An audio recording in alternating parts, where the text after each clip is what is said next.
beforehand whether we shall directly challenge you with the questions of the Iran tariff threat, of the yesterday's SCOTUS judgment, which didn't happen, of the Court of International Trade opinion yesterday on the refund. So we've got so many. So the new 232 duties on semiconductors of today, the investigation on critical minerals. So we have so many, let's say, ad hoc stuff. But we then thought, That's only the past week though. okay, So but I mean, but we need to go back. indeed, and the idea really was, we also said if there was a tariff quiz on the US, Fiona and me wouldn't attend because you would simply win it, Yeah. because you can nail down each and every measure to the very day it was well announced, published, or implemented, and even the exact time. But this isn't a problem for me too because it's always 4 o'clock, and often on Fridays, Right. translating to 11 p.m. German time, which is kind of a pain, huh? To be fair, the timber and lumber tariffs were announced at 7 p.m. Chicago Okay. time, the weekend before Halloween. Oh no, that was medium heavy duty vehicles. Yeah. Um, so yes, we have a lot of, Oh, I think You we need should to you mute should you someone. should Yeah. mute. You're right. And indeed, so the question would be, Molly, can you pack in 5 minutes what happened after October? Sure. So timber and lumber tariffs came into effect October 14th on timber, lumber, cabinets, and vanities. It was a very limited list of things. No U.S. origin exemptions for that. Then medium heavy duty vehicle tariffs were announced. They came into effect, I believe, November 1st. There are U.S. content exemptions if the vehicle qualifies for USMCA, but more importantly for that one, there are specific, like, destacking of the medium heavy duty vehicles and the auto vehicles occurred in November. So they're both in the same order. And if you haven't looked at that and you are importing auto parts or medium heavy duty vehicle parts from Mexico or Canada, take a look at that because the destacking for that is really cool for aluminum and steel. Shortly after that, we had our announcement of our trade deal with China. So November 10th, the reciprocal tariff stayed at 10%. The fentanyl tariff was lowered to 10%. So now we just have 20% on China plus the original 301, whatever that is, whether it's 7.5, 25, or 100. And then we also got rid of our BIS 50% rule, which is not tariff related, but was very exciting. Um, After that, we had the deals with Switzerland and South Korea come into effect November 14th and 15th. They were backdated, so the Switzerland one was announced in December. And then we kind of had a little lull for the holidays, and literally everyone in the US trade community slept for 2 weeks. It was really nice. Well, we had the partial exemptions from reciprocals, right, for For agricultural and agricultural, yeah, yeah. that was before Thanksgiving, though. Okay. Um, just in time for Thanksgiving, except everything was already on the shelves, so it really wasn't. We also had all that nonsense with the Costco lawsuit. Sorry, nonsense is a mean word. But basically, if some of you were following, a lot of companies jumped on to suing the government to try and enjoin customs from liquidating entries. Because the theory behind this initial suit was that the CIT wouldn't be able to reliquidate entries and customs wouldn't be able to give refunds via protests. And so if your entries were liquidated, you wouldn't get any refunds. The DOJ responded back and were like, no, we think the court can reliquidate entries. And the court said, hey, we think we can reliquidate entries. The DOJ thinks we can reliquidate entries, so everyone can calm down. So then we had our 2 week break where we slept. Um, Apparently, though, during that 2 weeks, Commerce was not sleeping because they did finalize the pharmaceutical 232 investigation, but those tariffs have not been announced yet. But I have confirmed that they've finalized that. They also apparently finalized the semiconductor and the critical mineral tariffs. 232 investigations. So the results of those investigations were announced last night. We have no critical mineral tariffs. We do have the executive agencies can negotiate with parties for 180 days, after which there may be critical mineral tariffs or there may actually be import value maximums or minimums that Trump will put in place. So we don't know about that with the critical minerals yet. The semiconductor tariffs were basically just targeted at NVIDIA and AMD. The semiconductor tariffs only apply at 25% beginning this morning, 25% to semiconductors classified in 8471 and 8473, just three subheadings. They have to meet certain performance characteristics. If you have items classified in those subheadings that don't meet certain performance characteristics, then you can disclaim the pharma tariff or the semiconductor tariffs. And those tariff classifications are still on the exemption from reciprocal tariff list. So you still get them exempted from reciprocal tariffs. If they are in those tariff classifications and do meet the performance parameters, but are used in like 8 different applications here in the United States, you can also disclaim the tariffs and they're still exempt from reciprocal tariffs. So very exciting news last night. Someone in the semiconductor industry sent me a GIF of John Hamm dancing as very excited. So we're all very excited that that was pretty limited, except for obviously NVIDIA and AMD. Um, there has been no Supreme Court opinion, which we're waiting on.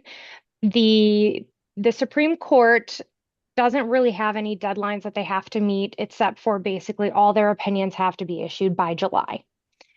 So the SCOTUS opinion on tariffs could be any time between now and July.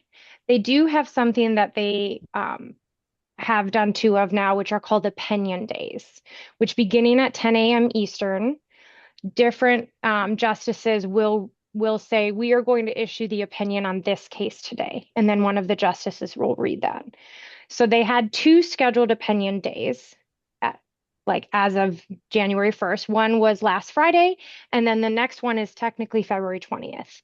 In between, though, they can announce additional opinion days. So yesterday was kind of a surprise opinion day. They only announced 3 opinions, none of them were the tariff case. So we're keeping apprised of when those opinion days can come out, but the next scheduled one is not technically until February 20th. Um, and then additionally, the Court of International Trade yesterday confirmed that the Brazilian and the India IEEPA tariffs would be considered part of the Supreme Court opinion unless the Supreme Court specifically limited it. So all kind of good news, and I should knock on wood. So I think we will have a certain so thank you for wrapping up like this. This of course leads space for some questions or even necessitates them. I think I've got 2 things to add, which I observed US-wise. One was that, and you know, Molly, we are always eagerly integrating US tariff changes in our databases. So we were looking for nomenclature changes at the beginning of the year, and there weren't. So we were speaking to the right people in the right committee, and they told us, no, there aren't. Because of what, Molly? The Well, government shutdown. the government The shutdown government is. shutdown did not allow, so you can see the government shutdown apparently allowed for those small Schedule B changes we witnessed Mhm. at the beginning of the year.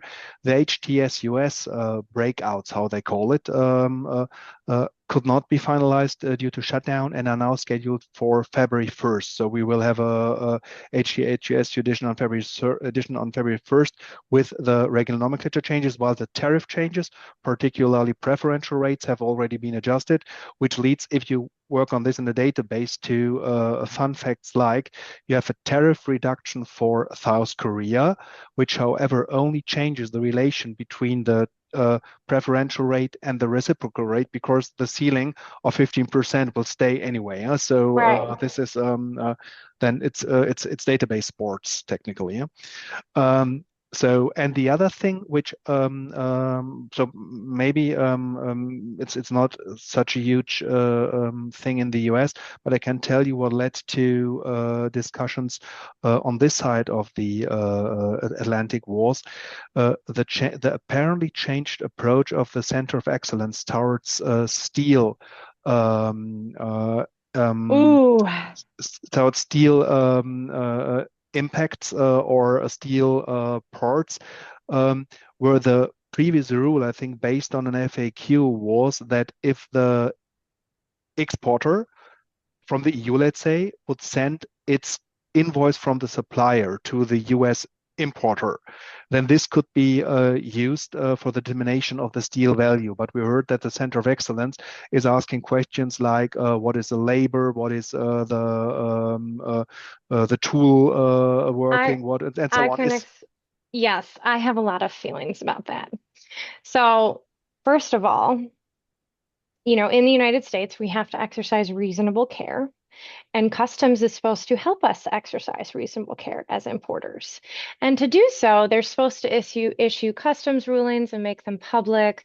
They're supposed to issue those ICPs, informed compliance publications. They're supposed to publish FAQs, and they do that.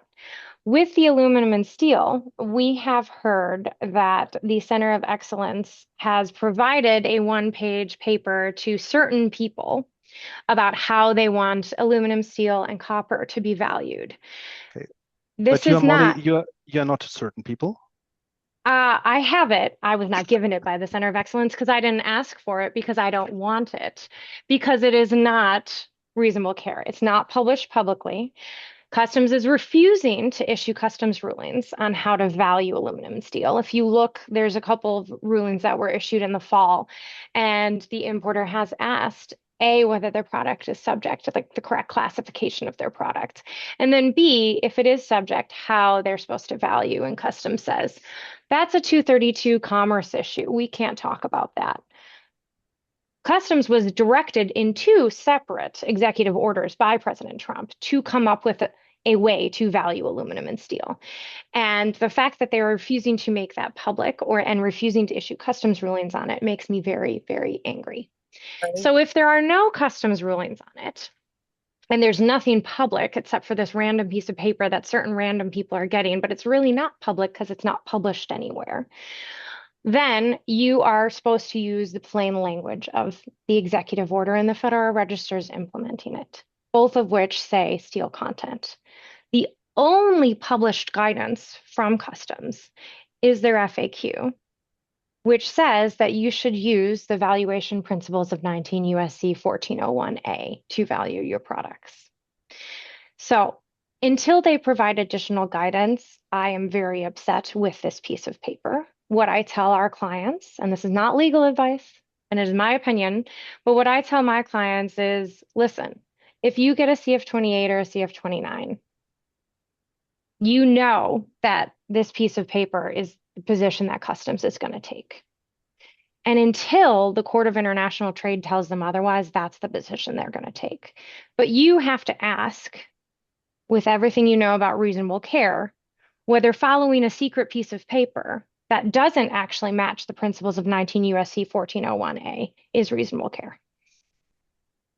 I have a lot, and one of the people who works with me she will take a case against against CBP in the Court of International Trade for free on steel value if anyone wants to take her up on that, because we are just mad.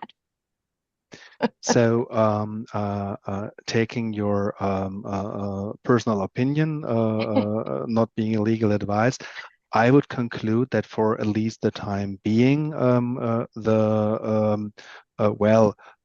practical way of supplying invoices for the purchase of the steel would be sufficient to furnish the US importer with the relevant information, right? That would be squarely within the rules of 19 USC 1401A. Yes. Okay. Okay. Then maybe we should, because this was very quick and difficult to understand when you're not that familiar with the US system here. So when we were waiting for the SCOTUS judgment, it was announced as a non-argument conference day. This was when I was writing you as a as a non-argument conference day. Is it a judgment day? Yeah. So in Germany, we really know it like this. The court says on this day there will be a judgment in this case. Then the parties appear before the court. The court just reads out the judgment, and we have a result. This is how federal court in Germany works. How is it in the US? They just arbitrarily go there, read something, and then it's a judgment, an opinion. What? Normal courts have things scheduled and tell you in advance, and yes, do that. The Supreme Court is not a normal court.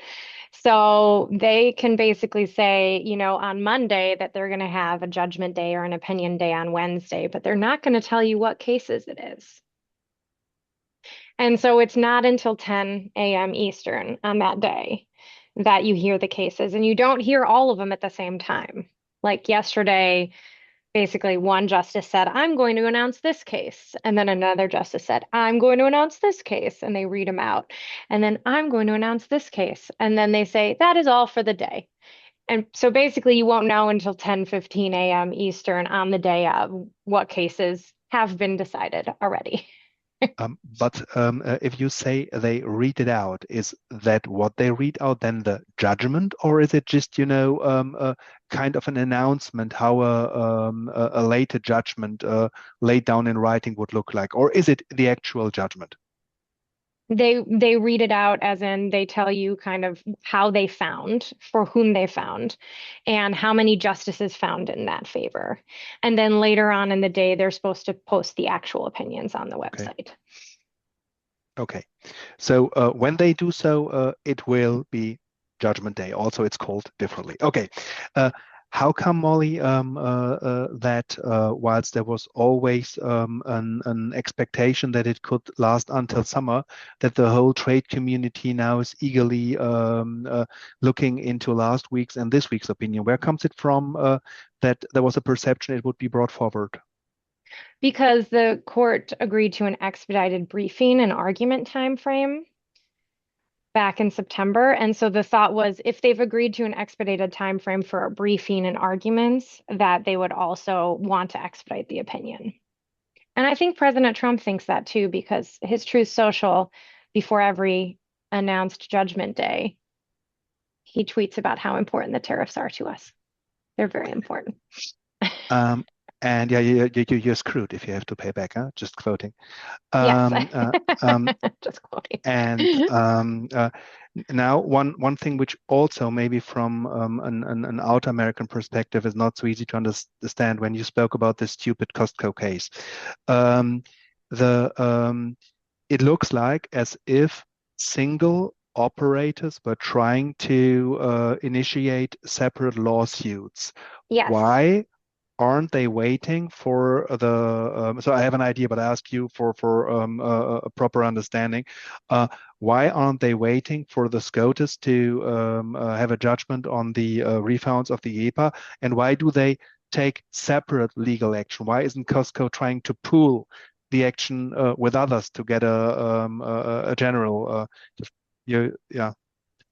Um, I'm like, so what's that's better. What's yeah. the idea behind, let's say, the individual action of the parties, which in a way doesn't contribute to an overall clarity, I would say. Well, I think the biggest issue behind this is there are, legal methods before getting your case before the Court of International Trade. The primary ones for general tariffs are if your entry liquidates and you file an administrative protest and that protest is denied, you have 180 days to contest that protest denial before the Court of International Trade. That's called a jurisdiction. And that's most of the cases before the Court of International Trade that aren't dealing with trade remedies, anti-dumping, and countervailing duties are under a jurisdiction.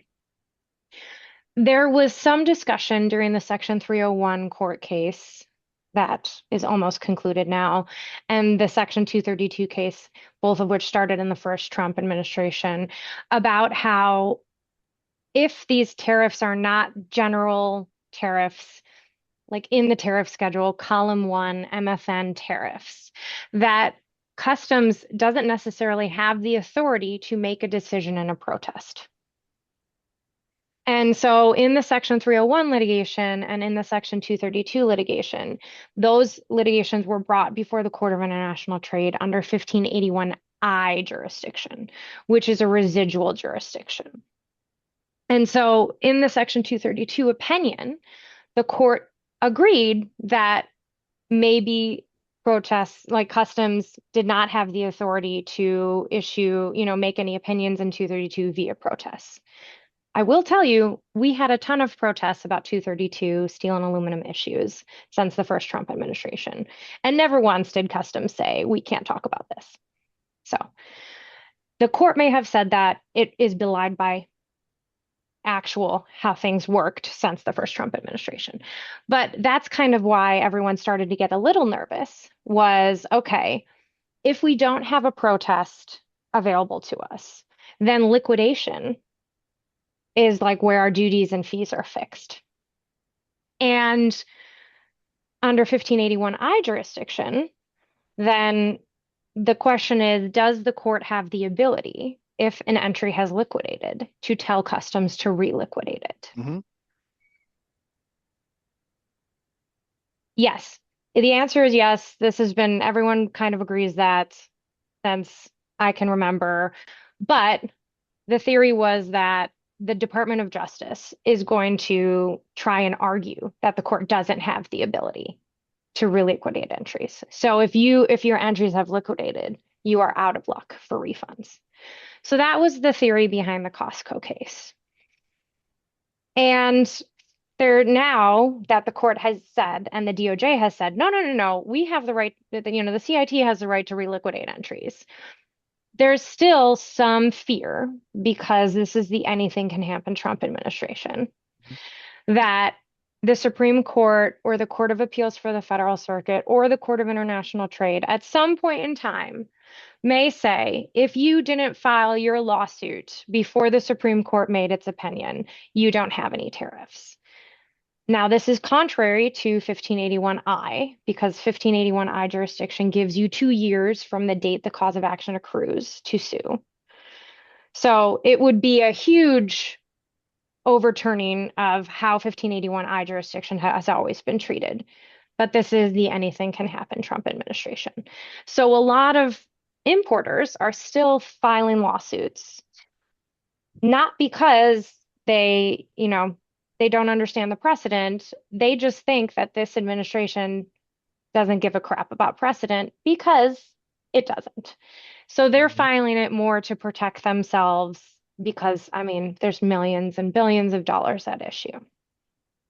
Even against the latest opinions from the Court of International Trade, right, which are going Yeah. absolutely in the direction you have just resumed as the legal way one should expect. So let me ask you concretely, if I now were a US importer and would ask you, waiting now for the decision on the IEEPA tariffs, shall I just start a protest, start a lawsuit, or shall I just wait about what the outcome is? What would you answer me? We are absolutely recommending protests because, well, in my customs mind, I think, oh my gosh, protests are the only way to keep an entry open administratively. And even though the court kind of questioned whether protests would be the appropriate refund mechanism, we have filed, oh God, I don't even know, probably 100 protests since November for entries that liquidated early that were nearing their protest deadlines, and customs has suspended them pending the outcome. They haven't denied them. So customs, I think, even thinks that protests might be how these refunds are Okay, adjudicated. okay. For the court case, we are telling clients we don't believe it's necessary. Under 1581I jurisdiction, there is a 2 year statute of limitations. So the earliest time that you may have to file, if everyone has to file an individual lawsuit, the earliest would be February 1st, 2027, because that's when the original EOs came out, right? And if you have anything pending before the administration, any sorts of lobbying, you know, medical device 232 comments, anything, do you really want to file a lawsuit where Trump could see that you filed the lawsuit and then talk about you on Truth Social? That's what we're telling Understood. clients. So, I mean, there's no harm in filing. We've been filing for a couple of our clients who really push it. But because someone gets upset on Truth Social all the time, if you have anything that you're lobbying for, is it really the best place to file a public Okay. lawsuit. So the protest is the adequate means of saving a right, whilst the lawsuit may be unnecessary and exposing you a little. Can I take it like Yeah, this? Okay, that's got exactly it. what we would say. What, by the way, Molly, was an interesting news on this side of the ocean again, what that refunds are not payable by check anymore. Huh? Just a personal hint to you, don't try to pay by check in Europe, or if you try to, be prepared to explain people what this document is because nobody will know it anymore. So, I am a millennial. I don't even know where my checkbook is. oh, And I did, we had like a little fair for our younger attorneys, under a certain age. And I was helping them fill out postcards because they didn't know how to fill out postcards. And then I said, "Do you know how to fill out a check?" And they were like, "No." And I was like, "Okay." But yes, so if you are an importer in the United States, you have to have an ACE account, an automated commercial environment account. And within that, then you have to sign up for what are known as ACH refunds. Now, getting an ACE account right now takes a lot longer than it normally does. And then once you have that ACE account, the refund process, while it seems very simple in customs announcements, is apparently very confusing, or it just is not set up yet because a lot of people are having trouble signing up for that refund process as well. So start that process now if you haven't yet. the other race news when we were speaking about this was that how is it called, notify party option. Does this mean that now a broker can directly notify a party via the A system, or what's the background here? Yeah, you can add parties to notify when you receive forms and everything, if that's what you're, Yeah, but yeah. that's a Oh, new oh, for the functionality. ACE. Yes, yes, it is, yes. And for the ACE refund, you can also assign your broker to receive the refunds Okay, for you if you'd like. So that might be okay. part of it. So we could, Fiona, also speak a little about the European side of things. There's one, uh, again, a question to Molly. Molly, the EU-US trade deal had the basic construction that the EU has to table legislation for Hmm. tariff reductions for US originating products, And that's really and easy to do in the EU, right? to Table well, legislation. to table legislation. Yeah, that's very easy to do, to table it. The problem is it will take a minimum of 6 months until it's adopted. Mhm. And so the funny thing is, why did the tough U.S. negotiators accepted this? Because there was a U.S. movement in tariffs, really then even retroactively for the cars and later on for the 232 exemptions. So and the EU, in contrast, just tabled the legislation, which is in the moment at our parliament. And there have been recent developments in Venezuela we don't want to talk about today because that's not our subject matter. But there were even parliamentarians who took this as an initiative to well, at least announce a blocking of this legislation for a Hmm. reason. Whilst there is really controversial discussion about how this legislation should look like and so on. So we think it wouldn't be adapted before March, April, if it goes through at all like this. So, but nobody cares in the US, right? Right now, no one seems to be Oh, mentioning it, but I mean, okay. there is a huge open issue for these deals. If the reciprocal tariffs are invalidated, what is going to happen with these deals? Absolutely. I mean, so the impetus for the reciprocal for these deals was the reciprocal tariffs, and so some of them do have specific rates for 232s. So the 232s are definitely within the administration's ability to manipulate the rates for the 232s. But the question is, will the 15% cap on the EU or Japan, are those going to stay in place after the reciprocal tariffs? What I think is probably going to happen is that the Supreme Court is going to invalidate his ability to impose the reciprocal tariffs.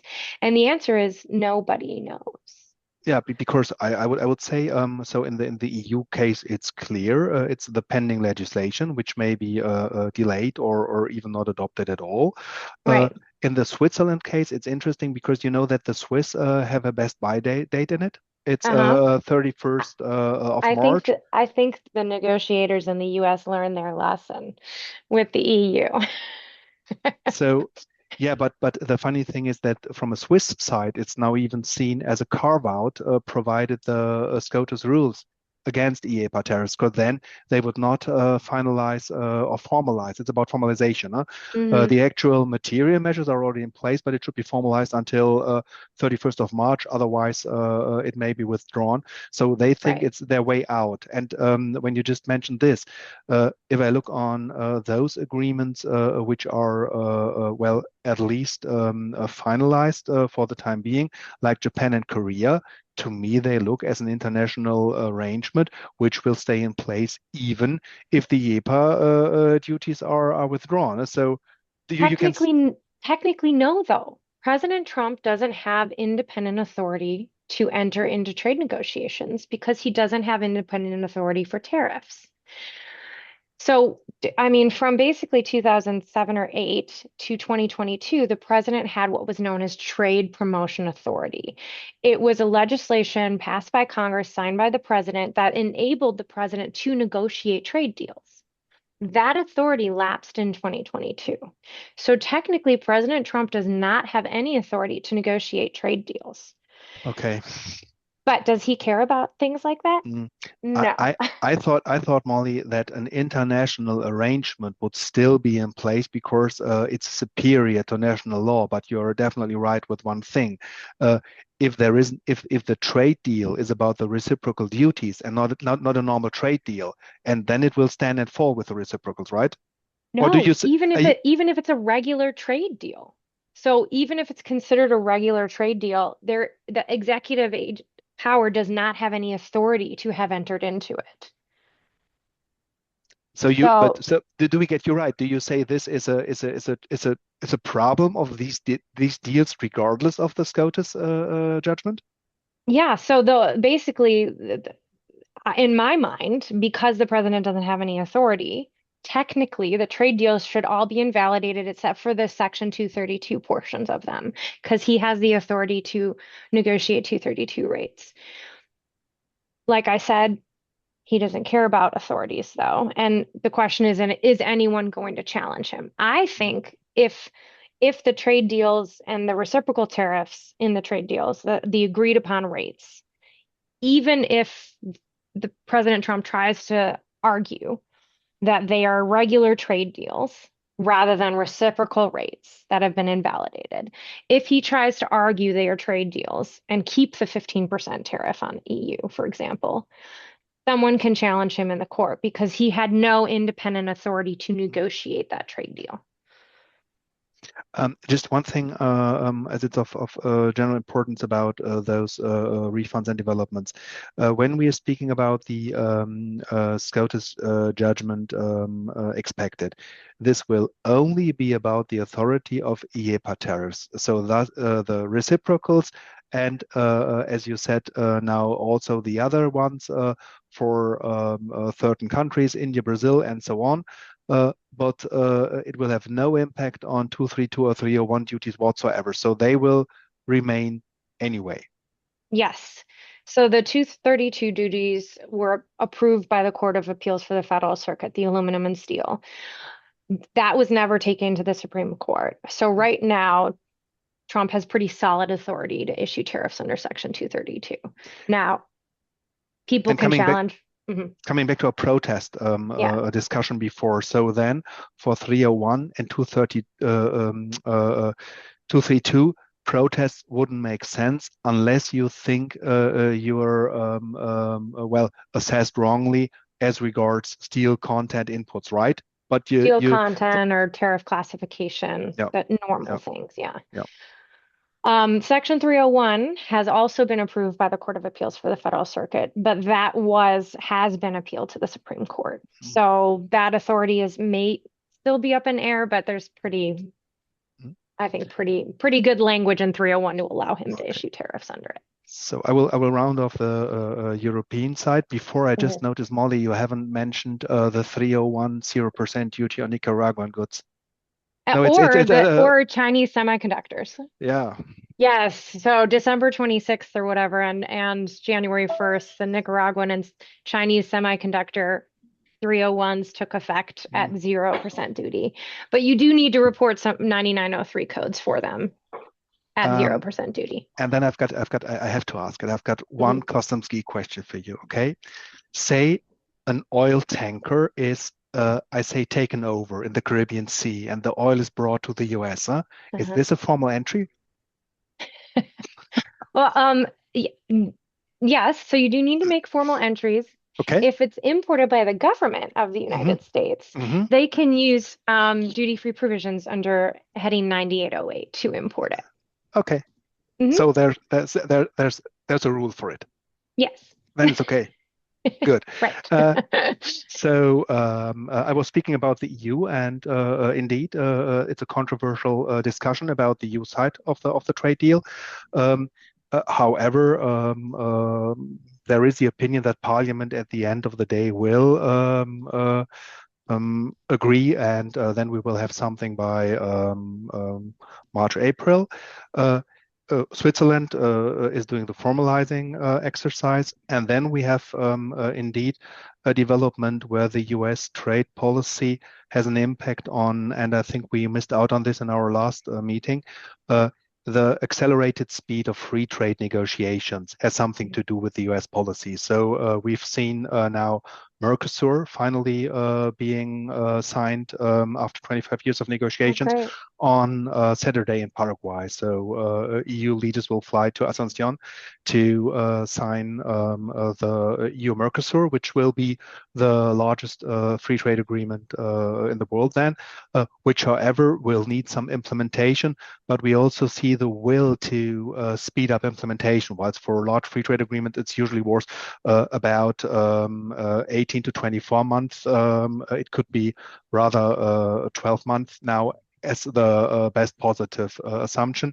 We have seen well, negotiations close to an agreement with India, which also will be a large FTA. And we see a lot of smaller FTAs you wouldn't have on Eurodai.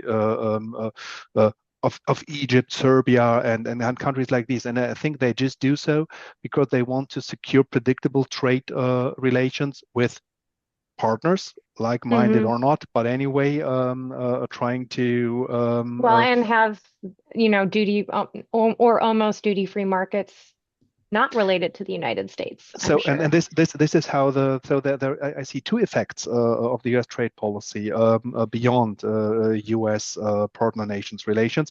It's the increase of free trade agreements, and then there is another observation which really is a problem for certain industry, which, however, is mainly, of course, going back to the Chinese overcapacities. We see a closed steel market or steel market closing.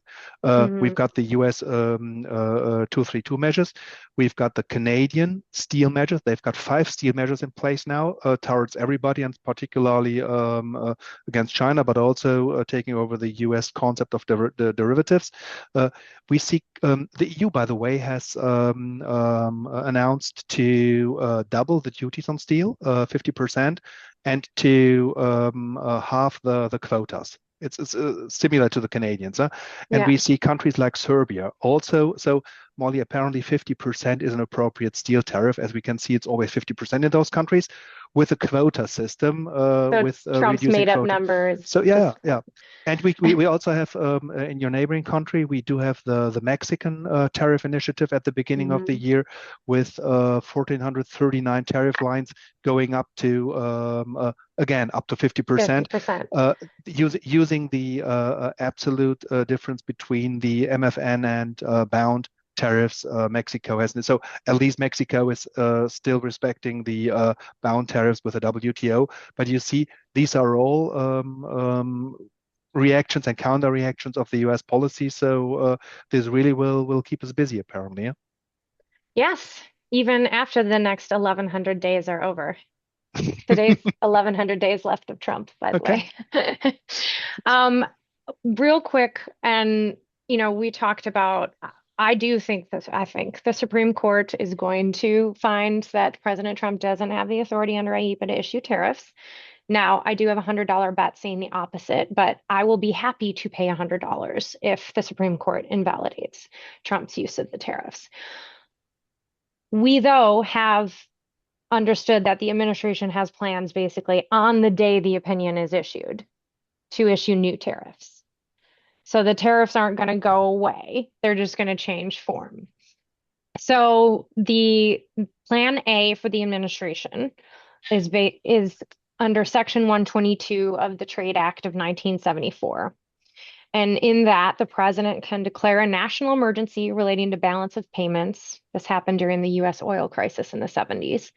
And then he can impose tariffs of 15%, of up to 15% for up to 150 days. So this is immediate. It can take effect that day. And then, regardless of the EU deal, Swiss deal, they're still subject to 15% tariffs. Plan B is under Section 338 of the Tariff Act of 1930. And this is the Supreme Court oral arguments touched on this if for trade nerds that were listening. But basically, the president issues a proclamation that a foreign country is discriminating against the United States. And then he can impose tariffs of up to 50%. But this has 30 days from the date of the proclamation to take effect. So we touched on Venezuela and and oil, but we haven't touched on Iran oil. Mhm. So some of you may have seen on Monday, President Trump truth socialed that he was going to impose tariffs on countries that traded with Iran It's um, only Molly. This is an issue. to do business with Iran. It's only 140 countries currently doing business with Iran. Right. Effective immediately was his Monday post. Thank you for your attention to this matter. They weren't effective immediately. There has to be some action to put them into place. And one of the things we were thinking is if IEPA tariffs are invalidated, that he would try and use Section 338 Ah, okay. Now and say that his Truth Social post was his proclamation. So the 30-day wait started on Monday for those tariffs. that's But that's that's pretty cool, Molly, because I thought it was almost a hoax, so uh, I remembered 24th March last year when there was Mhm, this Venezuelan oil threat saying that countries who still would get Venezuelan oil would also get the 25%. So mhm, the but this still said that the Secretary of Commerce would need to take action. So this was more, like a blanket norm to be right. filled with something later on. So, and I thought this one was just, like a secondary tariff, like a secondary sanction, Mhm, just avoiding or threatening people to do business with Iran. But this, of course, makes sense because even my remark with the 140, it's a whole world dealing with Iran. So, right. what a nice idea. You think that's true? Um, I think he's still going to say it's specific countries, but this is the idea behind it because he did issue the executive order for the Venezuelan oil. Like there is a legal framework Hmm? under which, I mean, it's under IEPA. So if the IEPA is invalidated, that's invalidated. Hmm?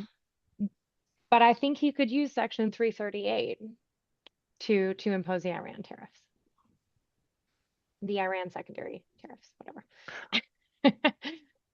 Okay, Molly, before we open the floor for questions, one very quick one to you. Uh, you spoke about the semiconductors of tonight, which are really tricky with this end user. You have to apparently state Yeah. um, we spoke about the critical minerals. There are still further tariff actions underway. Is there now, regardless of the big IEPA stuff, is there something you expect for the next days, weeks, and months to come we should be prepared for?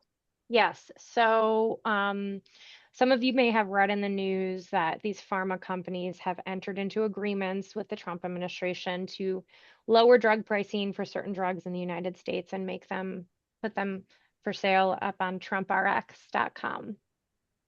Mhm. Um, and then invest in the United States a certain amount of money, and then they get relief from tariffs for 3 years. That's what Trump has been saying. So the Financial Times posted one of those agreements, and in it, it's a letter of agreement. So it's an agreement to agree, kind of like the Swiss deal.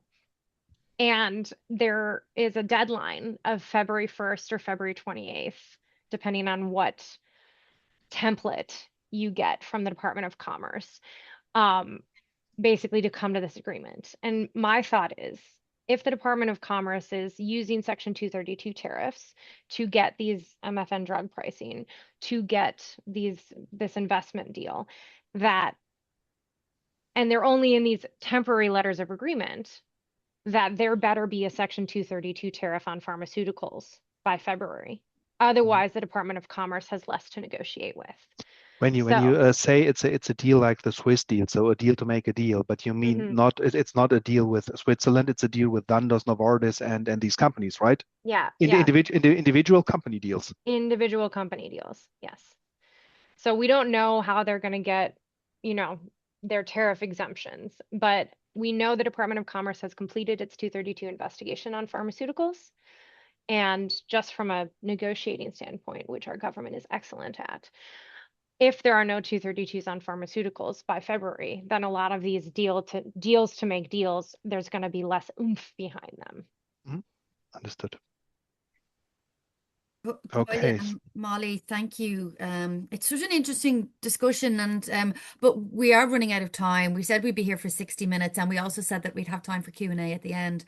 So, is there anything else that you'd like to add before we jump into the questions? Not yet. Molly can consult the White House homepage if something has changed. I'll get up Truth Social right now. Okay. Real time changes. Thanks for your questions, and if you do have any other questions, just put them into the chat. Thank you, Rosa. Hi, if I understand correctly, the regulation for medium and heavy duty vehicles, medium and heavy duty vehicle parts cover vehicles and parts in class 3 to class 8. If our parts are not going to be used for any of the vehicles under the categories mentioned above, can we exempt the additional duty? Am I correct? So I don't know the exact definition of, but I don't think it follows class 3 through 8. I think it follows tariff classification. So I would check the CSMS and the annex to the executive order issued in October to check how they've defined medium and heavy duty vehicles. And if it's simply by tariff classification and your parts are used in those tariff classifications, then you would have a hard time disclaiming it. Mhm. It's done by tariff classification, Yeah. and it is just the carve out is it can be that your product is falling under a tariff classification, but still is not a product for a heavy and medium duty vehicle or an auto part. So, but Right. if you are within the classification and it is an auto part, you're in. It's just that for the uh, medium and heavy duty vehicles, they just added further classifications not being addressed before Okay. with the auto and auto parts. Great, Yeah. thank you, and thank you, Rosa, for the question. Detailed guidance on the calculations relation to steel and aluminium tariffs, aluminum. Yeah, on the hidden one pager. Yeah, the hidden one, it's all over LinkedIn. You can Google the hidden one pager from basically what CBP has said is that if your product is 100% aluminum, steel, or copper, you have to pay 100% of the value. So it has to be the declared value. And then if you're breaking out any metal content from there, you cannot break out things like engineering, Okay. labor, overhead, etc. So basically what they want is the component price within. So if you have a bomb, on your bomb, you have a motor, the motor contains steel. Mm, They pretty much want the value of that motor, which I don't Mm. agree with. okay. But this is what we discussed, Molly, last Mhm. time. There, it's so I still would think that having the invoice of the supplier to the exporter is the best way because then you have a proper document. You could theoretically also go back the supply chain, but I would always take the latest fabricated part before export into the US because then you have something clear you can discuss about. Everything else is too vague, I would say. Right. I agree. I have seen though customs request, not the supplier invoice for that part, but the importer invoice for that component, which Mm, doesn't exist. mhm. So that's fun. Great, thank you. A question on semiconductors, Section 232 tariffs. If finished products contain NVIDIA or AMD chips with technical characteristics subject to these tariffs, would those products also be subject to the tariffs announced last night? Finished products are classified as 84, 71, 50.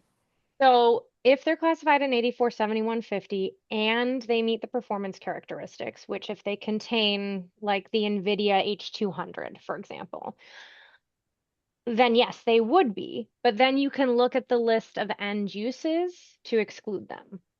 Basically, the tariffs are pretty much only intended to hit the actual imports of the NVIDIA H200 and the AMD GLP, I Mm, think, mm, themselves. Because pretty much the idea behind the administration is everything else should fall under one of the end use mm. exemptions, except for NVIDIA and AMD's imports. Okay. And except those which are used in the United States, right? And it's more a tariff on those um, semiconductors being imported from Taiwan and being then re-exported to other countries. So, and the idea is basically that TSMC should produce these semiconductors in the US. Yeah. Actually, there's another question then. Hopefully, BB, this sorry, I joined late. Was there already a discussion on Section 232? So hopefully that Yes. answers that. Next question. My question is, what is the recent update about the Russian sanction bill, which aims at imposing 500% tariffs on all countries which are engaged with the purchase of Russian oil and gas? Will the court pass any order against it? Well, that's not in effect. I don't think that it's been signed by Trump. Um, so This I was wouldn't worry about it yet because not only does it have to take like be signed by Trump, then it also has to be put into effect by Trump. And, you know, he Yeah. tends to like Russia. Great. Yep, perfect. Is the IEEPA fentanyl related duty within the scope of the potential duty refunds? Yes, the IEPA fentanyl and IEPA reciprocals are squarely within the scope of the Supreme Court case. Great. we can even say, Molly, all IEPA-based tariffs are, right or not? No, the Why? Court of International Trade, the Court of International Trade has said that it believes its holding applies to all IEPA tariffs. What we don't know is whether SCOTUS is going to try and kind of Okay, piecemeal okay. the national emergencies that the IEPA tariffs might result from. Next question is a comment. What I hear is that the president does all these within provided legal framework. Is this right? No. Okay, thank you. Next question. Will the 15% duties paid today on EU goods imported in the US be refunded if IEPA tariffs are considered unlawful? So I think so, um, because the 15% agreement was because of the reciprocal, the IEPA tariffs. But the question is whether Trump is going to try and make the argument that any of the tariffs paid under specific trade agreements Mm. with, you know, EU, Japan, Korea, Switzerland, whether those tariffs are actually trade agreement tariffs, not IEPA tariffs. Okay. Um, we shall see what happens. I I think it's unlikely he's going to make that argument, but it's always very possible because he doesn't operate within legal frameworks. Well, then the next question is, are Trump tariffs in compliance with WTO rules or provisions? Not No. most of So, them, no. yeah, that was a quick answer for that. That was the final question in chat. Any other questions, please add them to chat I and have a just, quick question. yeah. So now that China is selling less of its goods into the United States and more of its goods into Europe, is there any discussion in Europe about potentially, doing some sort of anti-dumping or countervailing or some sort of larger duty on Chinese goods that's not tied to specific investigations, kind of like Mexico did and kind of like we did. There's an ongoing discussion, however, on the foundation that everything we do should still be based on WTO law. And here the policy goals are sometimes really conflicting with the WTO obligations. So even for the steel safeguard I spoke about, the EU will prolong in summer. So the WTO safeguard for steel would have lapsed in summer. So they needed kind of a continuation, and they even did by doubling the rates and halving the amounts. What did they do? They got Article 28. Nobody knows. Got Article 28 is a renegotiation of concessions. So, and if you think this through, this is also the end of the WTO. If everybody says, well, a concession we can still renegotiate. So, from the EU side, you can really say they try to even the Parliament discussion about the EU-US trade deal is about how we can make this legislation WTO compatible. Whilst I would say, well, when the whole thing isn't, how can you make the legislation? So this is, I think, preventing us a little from that, and also well, what happens in the US currently is that there is a decision today and an implementation tomorrow. This is definitely happening with us. Things take time. Member states need to agree upon. So what we will see in summer too is a new treatment of e-commerce by scrapping de minimis in a different way than the US did.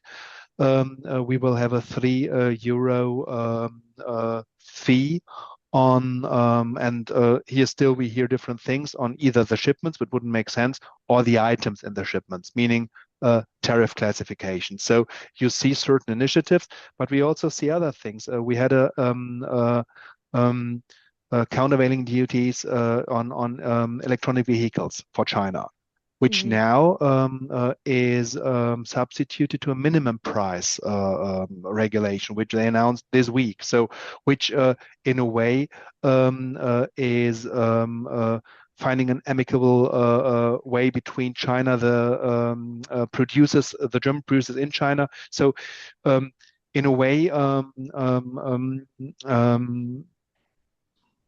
we got a saying in German which is wash. So I think it's also existing in English. Wash me, but don't make me wet. So this is a policy, and these are the results. So, but the problem of Chinese overcapacity, you've seen yesterday's China report that China just achieved, in contrast to the US measures preventing China and falling imports into the US, China achieved an unprecedented export surplus. And this is going to the EU, it's going to Southern America, Africa. So the problem is there, and we see the reactions. But they are not this stringent as we see in the US at the moment. But this can be that we still have a legal framework around.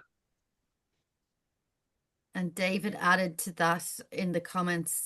David Mansbridge, thanks for that comment about the WTO and what powers does it have with respect to outliers like Trump's feral tariffs.